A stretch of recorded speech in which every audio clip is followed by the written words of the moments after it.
A friend of mine had told me that he had started the carnivore diet. I was like, you're insane. Like, you're only eating meat? Like, what are you talking about? This is crazy. But he did a podcast interview with Paul Saladino. And long story short, I listened to the whole episode and it was like mind-blowing to me at the time. I was like borderline vegan. Why do I feel absolutely amazing when I'm eating these foods and I feel like crap when I eat an Impossible Burger? I did a 72-hour fast and then I was carnivore for like 2 months. Every single negative symptom I had, the pain that I was having on a daily basis, the running to the bathroom, not being able to control it, within a week, all disappeared.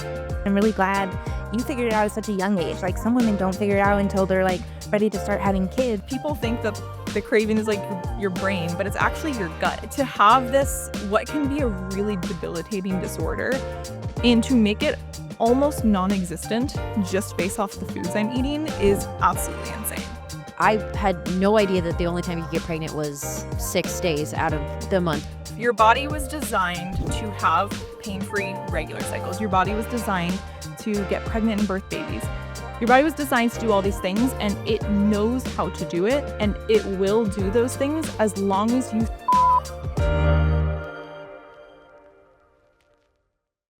Welcome back to Moms Unbothered, the show where we ditch toxins, trust our instincts, embrace a healthy lifestyle, and we don't care who it bothers. My name is Kate. And I'm Jordan. And today we're talking with Kylah, better known as Cycles with Kylah on Instagram. She's a wealth of knowledge when it comes to hormone health, cycle tracking, and holistic wellness. But what's really fascinating, she grew up unvaccinated, was diagnosed with IBS as a kid, and spent years unknowingly wrecking her gut health until she took matters into her own hands. Now she's helping thousands of women take control of their cycles without hormonal birth control.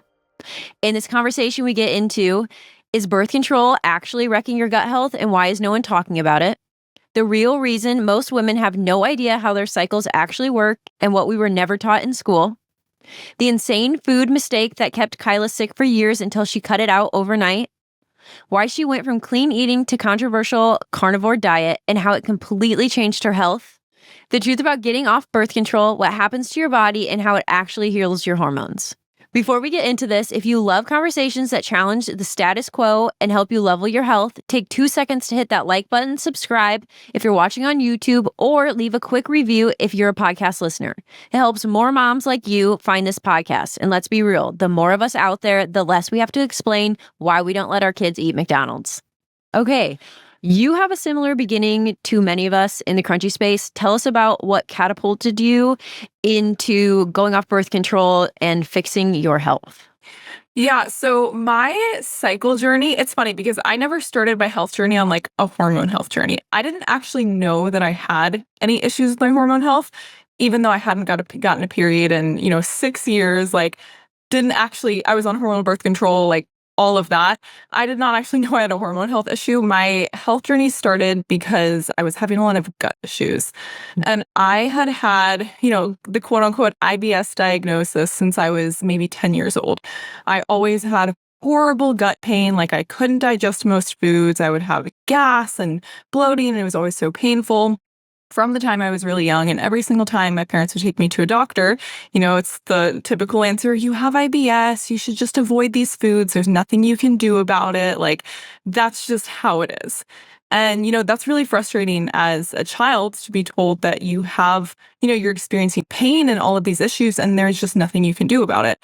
And so I grew up kind of just with that assumption in my head of like, this is a thing that is wrong with me, and I don't have any control over it. And so I never believed, it never crossed my mind that food had anything to do with it. It never crossed my mind that if I ate certain foods or didn't eat other foods, that would affect how good my gut was feeling. I didn't know what the word gut health even meant. But my whole teenage years, early 20s, I was also very quote unquote health conscious. I was very much in the gym bro mindset, very clean eating. I was borderline vegan for a while, eating the vegan protein powders and putting raw cabbage in my smoothie and all the typical health things that I think we all start out as, thinking we're the healthiest person in the world.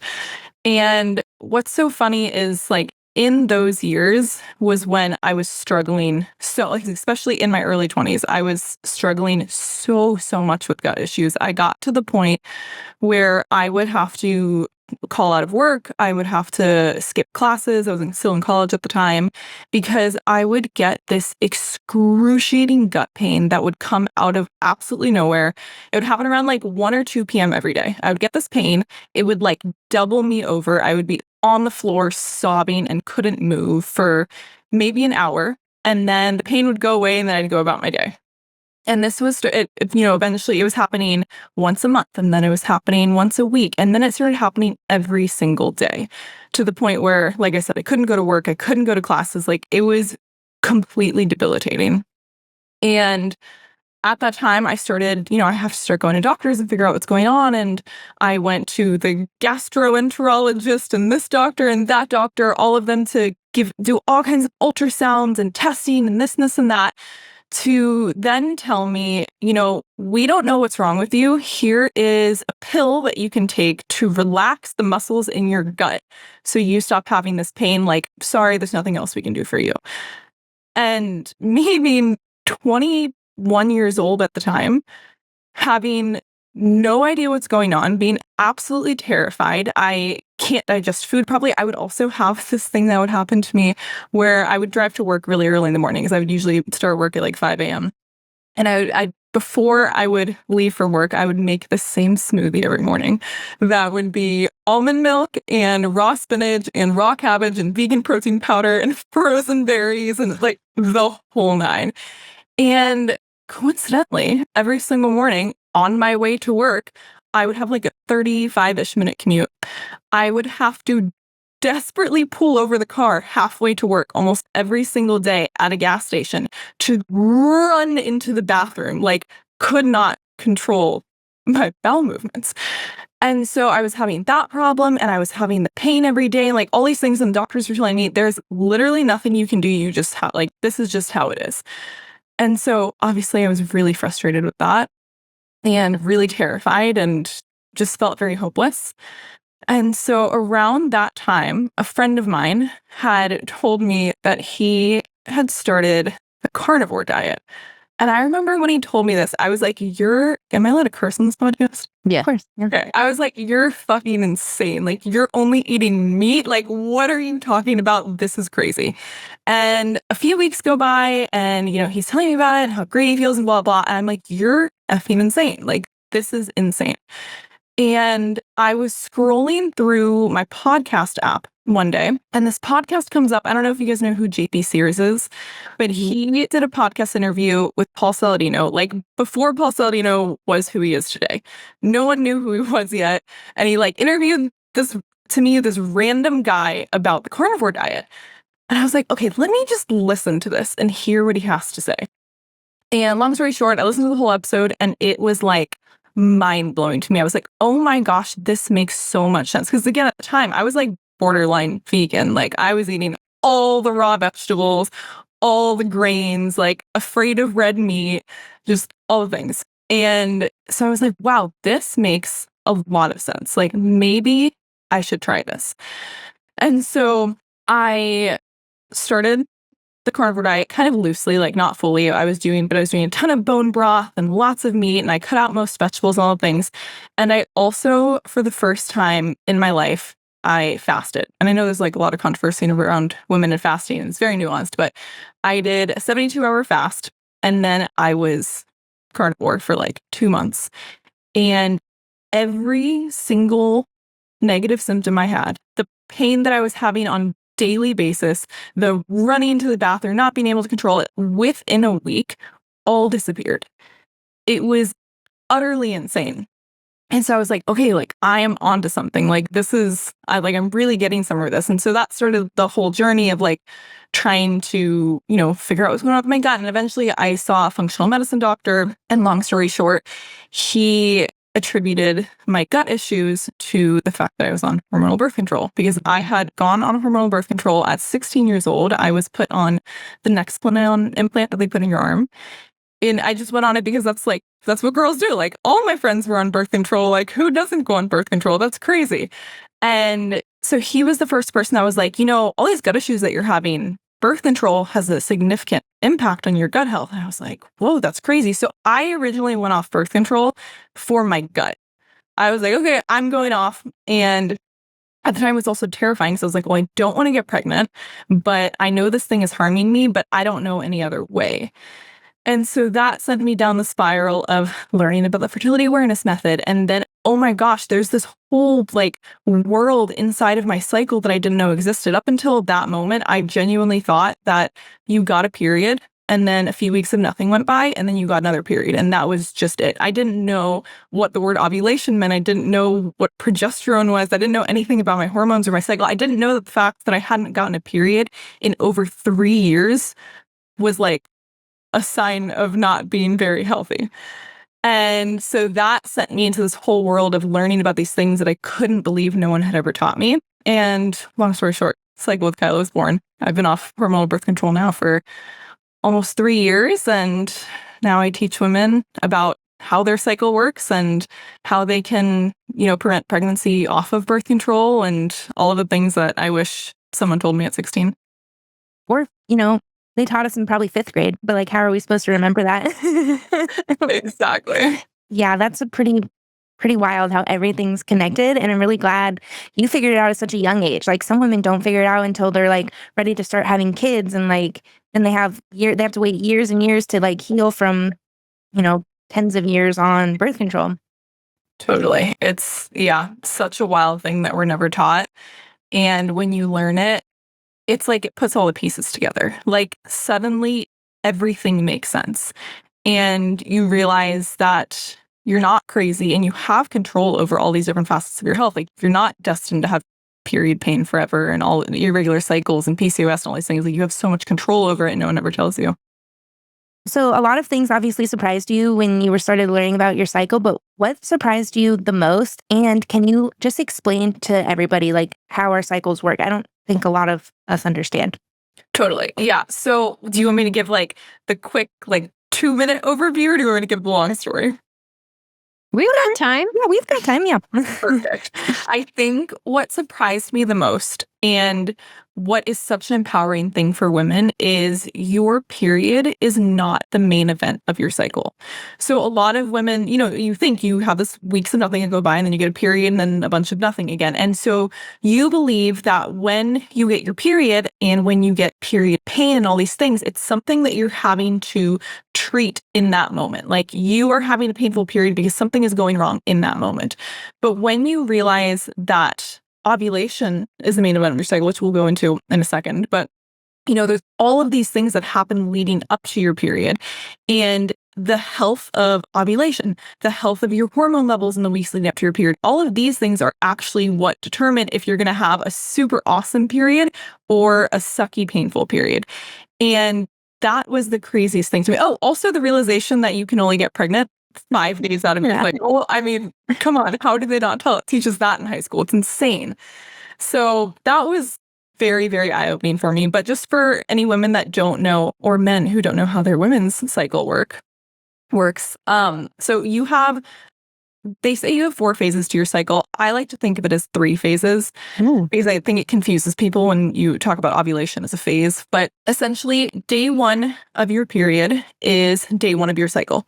I like to, since our cycle is really this domino effect where ovulation is the first domino that pushes the rest of them over, I like to consider the first day of our follicular phase as really the first day of our cycle. So essentially, when your period ends, you enter what is called your follicular phase. And this is when estrogen is the dominant hormone. During this entire phase, your body is simply just preparing for ovulation, which we will talk about what that is in a second. So estrogen is rising, you're starting to build up the blood on your uterine wall, and your body is getting you ready for ovulation to occur. This phase typically lasts maybe 10-ish days. And on the last day of your follicular phase, you ovulate. And so what this means is your ovary releases an egg, swims up into your doesn't really swim, it's not like sperm, but it floats up into your fallopian tube, and it sits there waiting for a sperm to come along to fertilize it.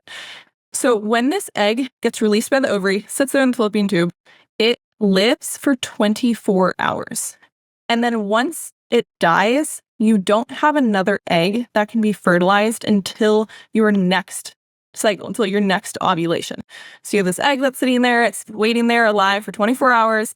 Hopefully, it wants a sperm to come along and fertilize it. But if the sperm doesn't fertilize it, it dies. So right there, technically that 24-hour window is the only time in your entire cycle that you can get pregnant, because it's the only time that an egg is there alive to be fertilized. However, sperm can live in the body for up to 6 days.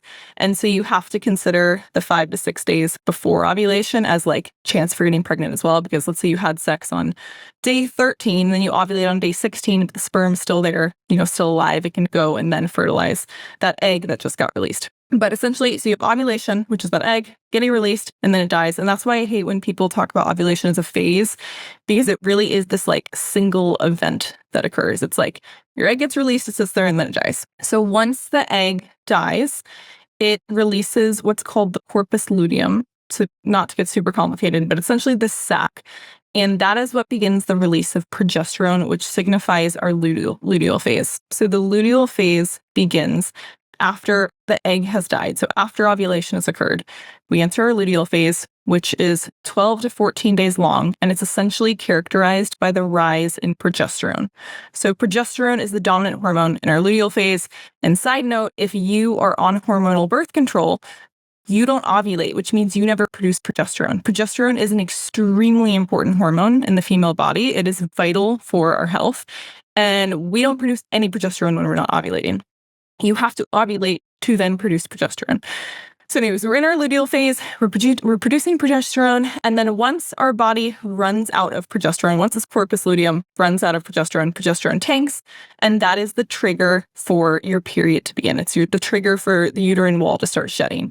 Because essentially what your luteal phase actually is the time that your body uses to implant the egg that potentially got fertilized. So like, let's say the sperm went up and fertilized that egg. That takes about 10 to 14 days for that egg to now fully implant into the uterine wall, which is, that cushiony thing that our body is creating with all the blood for the potential baby that might come along. But then once that 12 to 14 days is up, our progesterone runs out, our body's like, okay, there's no baby here. We're going to shut that wall, and then the whole thing starts all over again. Does that make sense? Hopefully it did. Yeah. You're even mind-blowing me right now. Yeah, that's crazy. And I feel like most women have no idea. Like, I had no idea that the only time you could get pregnant was 6 days out of the month. You know what I mean? Like obviously in college, I had no idea because I got pregnant. Like I could have been tracking, you know what I mean? Love my kid though. I don't regret him, obviously. But it's just crazy that nobody knows any of this stuff. And it's like, I think back to health class. I think back to like I think in 5th grade or 4th grade, we had like the period talk with like the teacher. I think all that I learned was like that there's pads and there's tampons, and they weren't even showing us organic ones. Like those were the shitty ones. Like, it's just crazy how nobody knows anything unless you take it upon yourself to truly learn. If someone has no idea anything about their cycle and they just heard everything I just said, they're like, oh my God, that's so complicated. But it genuinely, once you learn it, it is so simple. Mm-hmm.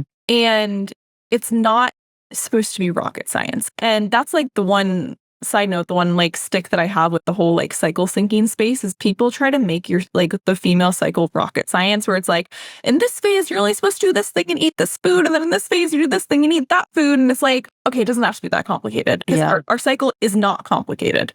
It is this beautiful process that happens every single month that can be really easy to understand if we take the time to learn it. Pregnancy prevention, natural birth control can be super easy if we take the time to learn it. And it's such an empowering tool. It really is to learn. Like, so I was someone who got pregnant in college, and then I didn't go on any form of birth control. We were just like smart about my cycles. And like, I had my kids 6 years ago, and I've managed to not get pregnant since. Like, you really can take control of your fertility. It's not like some rocket science. Oh, I could never do that. Like, if you can be responsible and just like look at your apps, look at your signs of that your body is telling you, like your body, when you are ovulating, when you're fertile, if you can truly understand your body. You know what I mean? It's just people act like, oh, birth control or you're getting pregnant. It's like, no, just like empower yourself to learn and you won't get pregnant. Absolutely. And for those that don't know, the like method that uses natural birth control is called the fertility awareness method. And that was like when I was making the decision to go off birth control, like my biggest fear was, oh my gosh, I'm going to get pregnant. Like I was terrified of that. And I had a friend who gave me the book, Taking Charge of Your Fertility by Toni Weschler. And this book is essentially like the Bible of the fertility awareness method. Like it teaches you every in and out of it. If you read that book, you will be so confident in natural pregnancy prevention. It's like insane how fascinating it is and how simple it can be when you like take the time to really understand it. But for those that like want to like, how do I prevent pregnancy? Like, what do I actually do? It's called the fertility awareness method, and you just have to make sure you fully understand it before you decide to use it.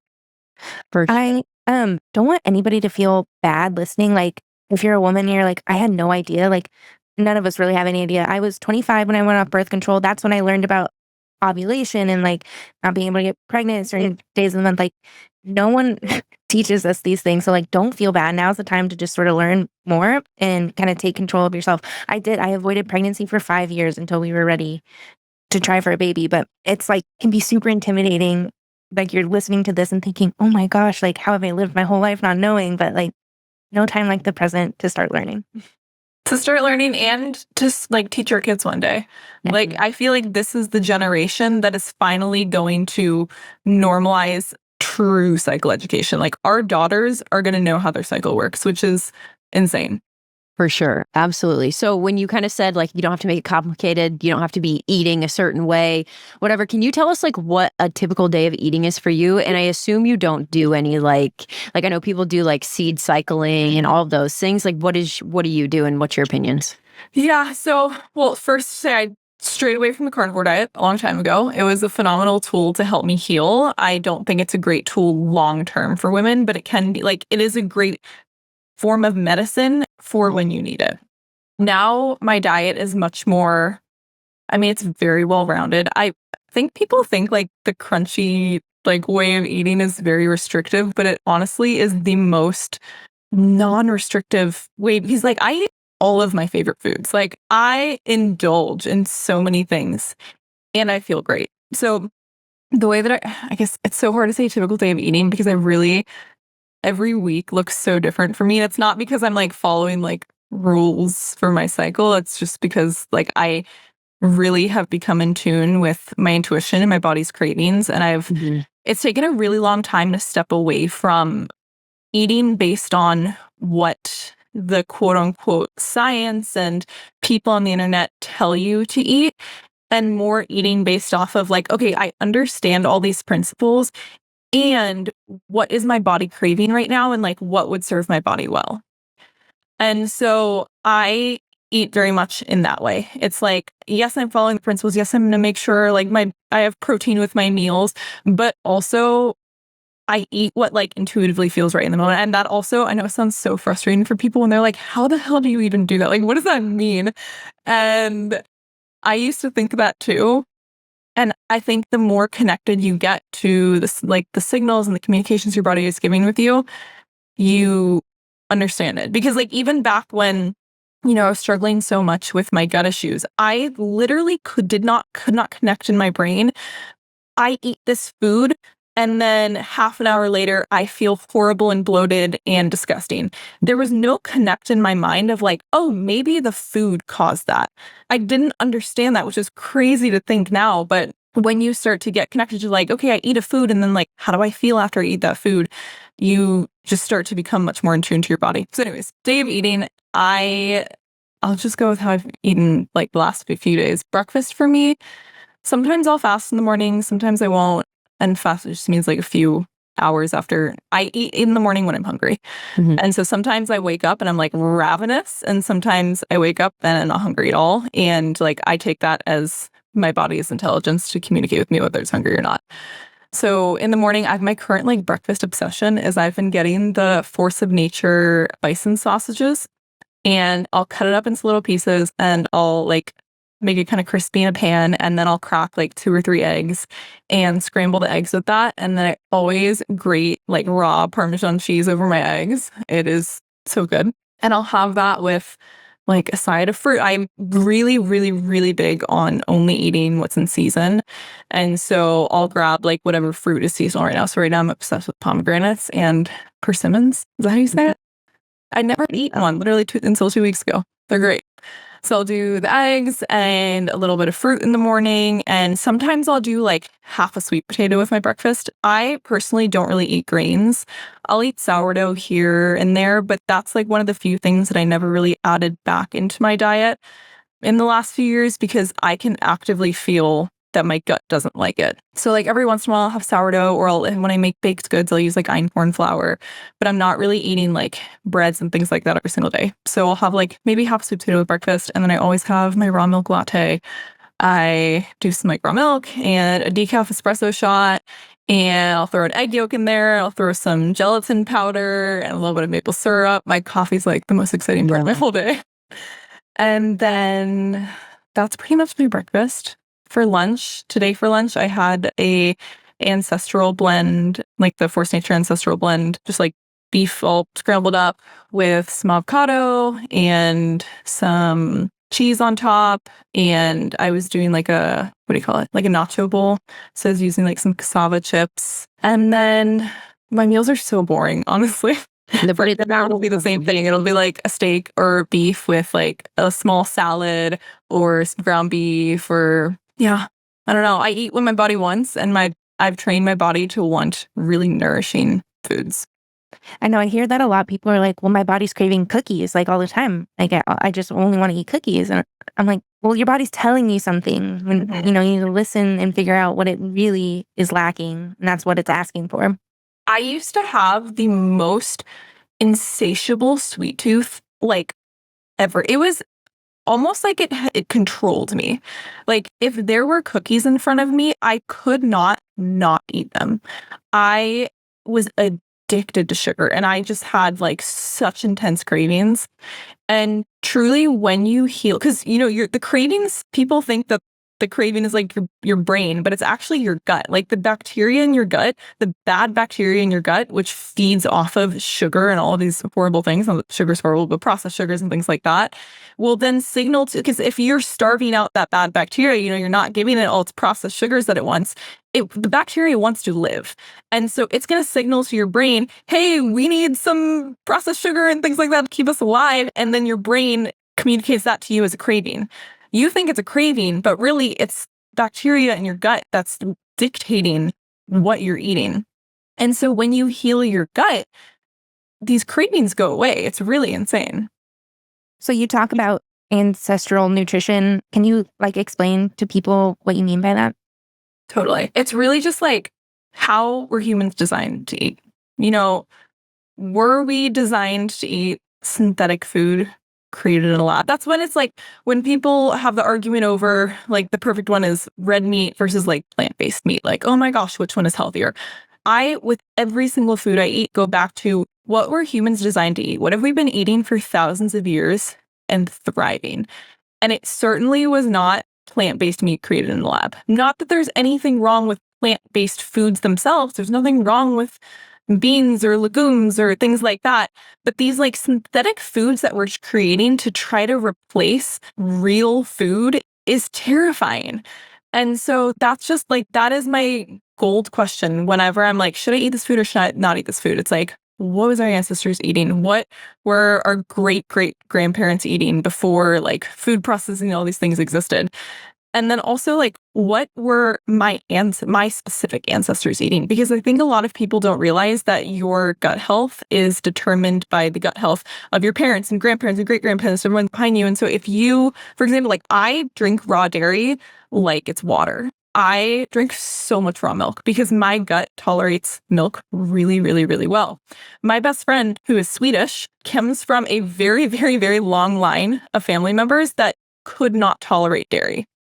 And so she doesn't drink raw milk. And like, that's fine. Her body doesn't tolerate it. And so it's like, okay, what were humans in general eating thousands of years ago? But then also like, what were my ancestors eating thousands of years ago? And that really helps to dictate like, okay, what should I be eating? What shouldn't I? And then also like, how does our body just respond to these foods? Like you'll notice, people tell you you're not supposed to eat red meat and all these things. Then why do I feel so good when I eat a steak? Why do I feel absolutely amazing when I'm eating these foods, and I feel like crap when I eat an Impossible Burger. Like, our bodies are intelligent. It's so crazy because I think so many people struggle with food noise, and like that's totally valid. But I also think that we are so undernourished and we are so used to people telling us like eat red meat one time a week, eat just chicken and low fat and, you know, avoid butter. And people would be shocked when they realize how much lower the food noise gets when they truly nourish themselves. And like I am someone who I was doing a cut recently and I was like, wow, this is what food noise is because I was like, I'm thinking about food constantly and that's never been a problem for me.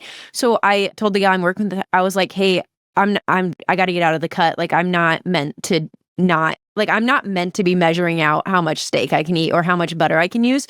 When I did that, I started eating 2 ribeyes a day. I was eating 2 sweet potatoes. I was eating almost a stick of butter a day. I was eating frozen mango, cherries. In 1 week, I lost 3 pounds and I wasn't losing weight on my cut. Like I was in like a plateau and I was like, dude, what is going on? Like I'm only eating 1,800 calories a day. Like I am in a deficit. I know I am, but it was like my body screaming at me like, dude, just eat real food. And when I started to eat the real food, I no longer wanted to snack constantly. I was no longer constantly thinking about what my next meal was. It's just crazy that we are told, you know, eat low calorie to lose weight, eat minimum red meat, eat minimum butter. But it's like, dude, that literally changed my life. Like I no longer struggle with that like constant, I'm starving, what can I eat, low mood because I'm hangry. Like it's just wild how backwards we kind of have it. Yeah, I think the biggest disconnect for people, and like the thing that was a game changer for me, is like counting calories versus counting micronutrients. Like, why do we eat? We eat to literally nourish and fuel the existence of our body. And so the thought of like, oh my gosh, how can I eat as little as possible? Take out all the fat, take out all the carbs, like let me make this food as like little and nothing as possible so that I can exist. Like that doesn't make any sense. And when we stop being terrified of calories and start just like asking ourselves, okay, is this food that I'm eating filled with minerals and vitamins and good things that are going to help my body thrive?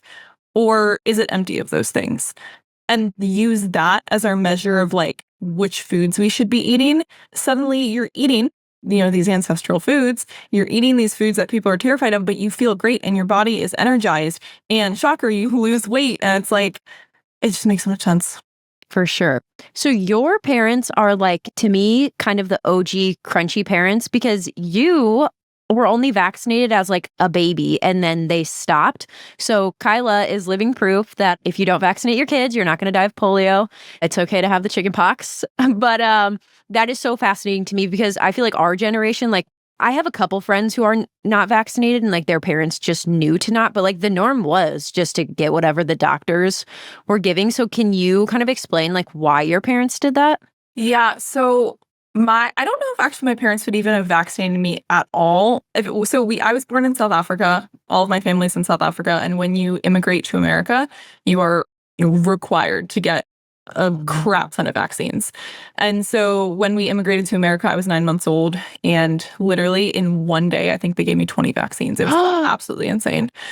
And I still to this day wonder how much that impacted me. But after that, my parents were like, no, we're not doing any vaccines. I think there were a couple reasons for it. In South Africa, they give less vaccines in general. So I think that plays a role into it. But also, I have Tourette's. And, you know, vaccines impact your nervous system. Tourette's is a nervous system disorder. And I think my parents were really, really worried how vaccinating me would impact my Tourette's. And I think that was the biggest deciding factor for them. I'm actually so curious because my brother, I wonder how many vaccines he received or if he also never received any. I have no idea. That's so wild. That Did they know you had Tourette's before you were vaccinated, or did the Tourette's start to show up after you were vaccinated? Well, it's genetic, and my dad had Tourette's, and so I have a gene for it. So I think they knew that I had it, but it only, started showing up when I was maybe 4 or 5 years old. So yeah, I don't know if the vaccines that I got, because it was really, really bad when I was a child. Which also, side note, just to go down this tangent and talk about vaccines again, but when I was a child, my Tourette's were really, really bad. And, they took me to doctors, trying to figure out what to do because it was getting to the point where I couldn't really go to school. And they wanted to give us all these medications, things like that. They were putting me on crazy meds. They were not working. And my dad really is the OG crunchy. Like, he's been setting his circadian rhythm and like doing all this crap and grounding before it was even a thing. And he decided when I was probably like 6 or 7 years old that they were going to scrap all the medications and they were going to fix my Tourette's through diet. Because again, my dad had Tourette's as well, and he had always suffered a lot through adulthood with it. And so he removes all the processed foods from my diet. He limited sugar a lot. He, filled my diet with a lot of fruits and vegetables and meats and things like that. And to this day, like, if you meet me in person, you have no idea that I have Tourette's. When I tell people, they're shocked. They're like, what are you talking about? But what you don't know is that if I were to have 1 week of eating processed foods and drinking a lot of caffeine and all of those things, it would be so, so noticeable. And that's just like such a testament to like the way that our food impacts our literal nervous system. Like, to have this, what can be a really debilitating disorder, and to make it almost non-existent just based off the foods I'm eating is absolutely insane. Dude, I didn't know that you still had it. I assumed that like I've never, because I've done podcasts with you. I've like have actively followed you. Like, I had no idea you still had it. So that's crazy that like it's so managed through your diet and lifestyle, because you do see other people who like have Tourette's and they just like are on medications and nothing's helping. But like, that makes me feel so sad for them that they don't know that like, hey, maybe you could lessen your symptoms if your doctor knew to talk to you about your diet. It is so sad. And that's for, all of the nervous system disorders out there. Like, there are so many things, even like mental health disorders, OCD and depression, all these things that we all know get so impacted by the foods we eat. Like, it's the same for this. And it's the same for pretty much every other disorder and anything out there. Like, the way you take care of your body impacts how much that is going to show up in your life. And yeah, I'm walking proof of that. I came across a doctor today. I can't remember his name, but he had a ton of followers. And he just made this huge post about how food is not medicine and how medicine is medicine. And I'm like, how can you say that with a straight face? Like, even having people in your comments saying, like, I've healed myself from these terrible diseases. He's like, well, cancer, like, food's not going to heal your cancer. I'm like, okay. I literally had someone on my podcast last month who completely reversed her cancer through diet. Like, they were going to put her on chemotherapy, radiation, like the whole nine, and she reversed it in like 3 months through her diet. But yeah, I can't even count on one hand the times the medical system has failed me. Yeah. And then I have had to resort to diet and all these different things to heal myself. It's not like I was lunging for those things first, but when the medical system can't solve your problems, like, what are we supposed to do? Just sit around and suffer for the rest of our lives? Like, I would be, if I had followed everything the medical system had told me to do, I would have horrible Tourette's. I would have debilitating gut issues still. I would still be on hormonal birth control and have no period and probably be infertile. Like, they don't have a very good track record. I literally say this every time Jordan and I do a podcast. Nobody wakes up in the morning and is just like, yeah, I'm going to go against the medical system and everything that I've taught. It's like, no, this was our last resort to grasp for any chance to live a normal life because our symptoms were so debilitating. And people think we're crazy, but it's like, no, we're not. We're just people who advocated for ourselves because we had no other choice. Like, we would probably still be living the Western way if we hadn't been impacted. And some people's just nervous systems and some people's bodies just can't handle living the Western way like other people's can. Yeah. It's like Paul Saladino always says, he's like, if you're thriving, don't change anything. But if you're not thriving, something obviously needs to change. Mm-hmm. Yeah, absolutely. It's crazy how much people demonize us. Okay, but what about your boyfriend? Does he live a similar lifestyle? Did you convert him? Like, what does that look like? So he's actually also unvaccinated, which I only found out. Oh my God, your kids. Your kids. I'm so jealous of your kids. These. Oh my God. I think he was vaccinated up until like maybe 5 or 6, and then hasn't received anything after that. But yeah, he's always been very health conscious. When we met, was still on hormonal birth control. Like I had just started this journey. And so we really went on it together. We were both very like gym bro, like eat clean, like lean chicken and all those things. And when I went off hormonal birth control, he was obviously nervous about it, but very supportive. And then that was this cascade of me like, oh my gosh, learning about this and learning about this. And holy crap, did you know about that? You just go down the rabbit hole and you start getting exposed to all these things that you've never thought of before. And I would just like, it was all shocking to me. So I would share with him. I'm like, oh my gosh, I learned this today. This is insane. Like, did you know this? And did you know this? And did you know this? And he is a very open-minded person. And so he was very interested to hear about everything I had to say. Did he make changes like immediately like I did? Definitely not. For probably a year and a half, I would wear my red light glasses in the airport and he would walk on the other side of the walkway and pretend he didn't know me. Like he was much slower to evolve, but like I cook all our meals, for example. So like when I would put like some beef liver in our food, like he wouldn't mind. And he started to notice when he would do these things, he would feel really good. When I, would put the red light screen on his iPhone, like he felt different. When he finally started wearing the glasses, he felt different. When he ate this and this food, like he felt great. And so I think that was like the journey for him is like listening to what I have to say and being open-minded about it. And then like just kind of slowly making changes as felt good to him. He's definitely not as crunchy as I am, but he's definitely on the crunchier side. That's beautiful. That is beautiful. Yeah, we love a crunchy man. Sure do. Where would you tell someone to start if they want to get off birth control? Like they're still on it. They want to go to the doctor and be like, hey, I'm getting off birth control. Not even that you have to go to your doctor and tell them that. But yeah, if you're on the pill, I would not go because you can just stop taking the pill. Obviously, like for the Nexplanon, for example, or an IUD, like you have to get it removed. But it's crazy the stories I hear of how much gynecologists are gaslighting women and making them feel like absolute crap when they decide to go off birth control. What I always tell women and what I did is I walked into my gynecologist's office and I'm like, hey, I just got married. I'm about to start trying for a baby, so I need to go off birth control. Like, what are they going to say? So if you're worried about the confrontation, that is like the immediate line. It's like, hey, I want to start getting pregnant. Cool. Take this birth control out. But the thing that I tell women about going off birth control is like, you can't expect that to be like the magic fix and then suddenly you're healthy. It's not like you're going to stop taking the pill, get your IUD removed and like feel phenomenal because your body has technically undergone trauma for the last however many years that you've been on birth control. If you've been on birth control for 5 years, for the last 5 years, your natural hormone cycle has been suppressed. You've not been producing the hormones that you're supposed to be producing. You're not going through your literal cycle every single month. And that has a huge impact on your body. And so when you go off birth control, that is the first step to healing. But now you have to actually heal yourself. You've removed the thing that is damaging you, but now you have to start healing. So you need to, the biggest thing, birth control severely depletes the mineral stores in our body. And so the first thing we need to be doing is like flooding our body with minerals again, like mineral rich foods and like lots of, red meat and bone broths and raw dairy and all these different things.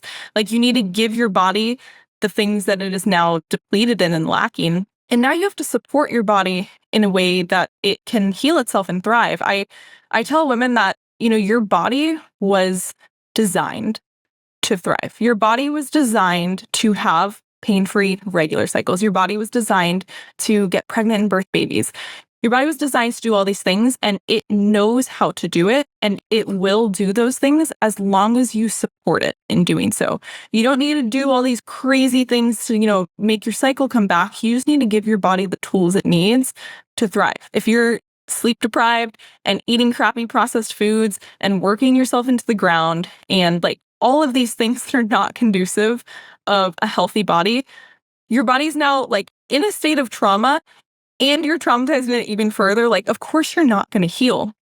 And so like women always ask me like, how soon is my period going to come back after I go off hormonal birth control? And it's as soon as your body feels ready, as soon as you heal it. Like your body will heal as fast as you are supporting it. And so you have to, take those extra steps afterwards of like doing all the things to allow it to heal. Will you tell everybody where they can find you, and can they reach out to you? Can you help them with their cycle? Like, what can you offer people? Yeah, totally. I am on Instagram at Cycle with Kylah. Kylah is Kylah.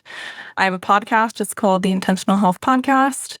Of course, you can reach out to me on Instagram. I have a free 45-minute class, which basically teaches you everything you never got taught about your cycle in high school. So it's like exactly like walking you through how your cycle works and what ovulation it is and just like all the basics. So you can download that in my bio. I also host women's retreats, they're called Cycle Camp. And it's like a whole week where you come and learn about your cycle and get integrated into a cycle supportive lifestyle. And it's all kinds of fun. Yeah, this is the place you can find me.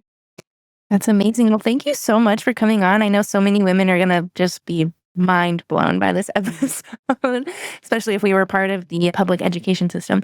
So thank you so much for coming on, and everybody listen for the next episode. Thanks for having me. Bye, guys. Bye. That's it for today's episode of Moms Unbothered. If this conversation made you think differently, question the norm, or even just feel a little more empowered in your health journey, do us a favor. Share this with another mom who needs to hear it. If you're loving the show, the best way to support us is by leaving a quick review, subscribing, and connecting with us on social media. It helps us reach more moms who are ready to take back control of what goes in, on, and around their family. We'll be back next week with another conversation. But until then, trust your instincts, question everything, and stay unbothered.